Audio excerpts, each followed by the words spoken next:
When are you done testing? What about if I told you it takes at least 248 days exactly? This is a real problem in computer science. Think about it. When are you finished testing? What is the metric? Well, if you're just testing for requirements, you're doing functional testing, it's relatively straightforward. Are all of your requirements tested?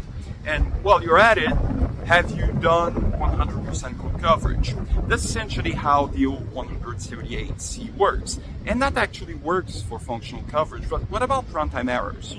Division by zeros, out of bound arrays. The problem is that we lack a metric that tells us when we're finished testing. Why 248 days? Well, believe it or not, in the Boeing 787, they had a bug in a power generation system that actually only occurred if you used that engine for 248 days, or actually after 248 days. So that's where the figure comes from. They had to comply with the 178C, so one of the strongest, most stringent standard in the world for software quality. But again, that's a problem with testing for runtime errors. You just don't know when you're finished. And even if you actually trigger an error, it might be a silent one and you might not realize it until much later in the program execution. This is where formal methods really shine.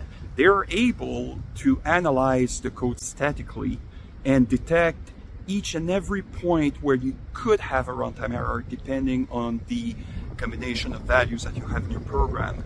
They do not rely on testing individual values, rather they analyze whole ranges, including, in a case like this, full range. If your formal method tool is well implemented, like ours is, then you get to know exactly what can happen in advance and excessively, and you don't need to be a math wizard in order to do